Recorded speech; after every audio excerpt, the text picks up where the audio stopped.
అధ్యక్ష, గత ప్రభుత్వంలో వైసీపీ నాయకులు 3 రాజధాని పేరు మీద ప్రజలందరినీ కూడా మోసం చేయడమే కాకుండా అధ్యక్ష, రాయలసీమకి న్యాయ రాజధాని తీసుకొస్తాము, జ్యుడిషియరీ క్యాపిటల్ చేస్తామని చెప్పి తర్వాత మేము బయటికి వచ్చి ప్రెస్ మీట్లు పెట్టి మరి న్యాయ రాజధానితో పాటు రాయలసీమకు కావాల్సిన ఇరిగేషన్ ప్రాజెక్టులు పూర్తి చేయాలా, ఇండస్ట్రీలు రావాలా, ఉద్యోగాలు రావాలని చెప్పి మేము డిమాండ్ చేస్తే అవన్నీ కాదు, మీకు జ్యుడిషియరీ క్యాపిటల్ ఇస్తామని చెప్పి చెప్పడం జరిగింది అధ్యక్ష.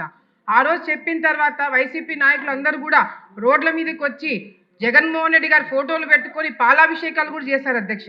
మరి ఈ రోజు మేమందరం కూడా అడుగుతున్నాం అధ్యక్ష, ఆ పాలాభిషేకాలు చేసిన వైసీపీ నాయకులు ఎక్కడ పోయినారు, న్యాయ రాజధాని ఎక్కడ పోయిందని చెప్పి కూడా మేము ప్రశ్నిస్తున్నాం అధ్యక్ష.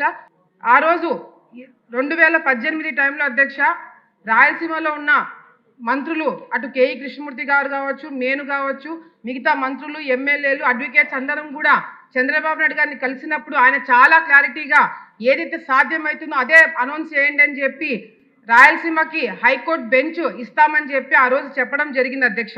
మా అందరి తరపు నుంచి కూడా చంద్రబాబు నాయుడు గారికి, కూటమి ప్రభుత్వానికి ధన్యవాదాలు తెలియజేసుకుంటూ మంత్రి గారికి ఈ హైకోర్టు బెంచ్ ఏదైతే ఉందో అది తొందరగా ఏర్పాటు చేయాలా, తొందరగా ప్రాసెస్ చేయాలని చెప్పి కూడా మేము రిక్వెస్ట్ చేస్తున్నాం అధ్యక్ష.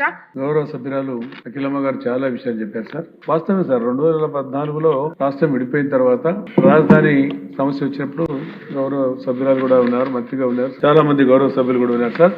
అప్పుడు ముఖ్యమంత్రిని మనమంతా కర్నూలుని క్యాపిటల్ పెట్టాలని అడిగాం సార్. నేను కూడా ఉన్నాను సార్. అందరు కర్నూలు కాదు, మధ్యలో ఇక్కడ కాదు, రాజధాని విజయవాడ అమరావతి ఏర్పాటు చేసుకున్నాం. అందరికి వెసులుబాటు ఉంటుంది, సెంట్రల్లో ఉంటుంది కాబట్టి 1953-56లో హైకోర్టు గుంటూరులో ఉన్నది కాబట్టి, క్యాపిటల్ కర్నూలు ఉన్నది కాబట్టి ఇప్పుడు ఇక్కడ హైకోర్టులో బెంచ్ ఇక్కడ ఏర్పాటు చేద్దామని చెప్పి ముఖ్యమంత్రి గారు నిర్ణయం తీసుకోవడం జరిగింది సార్.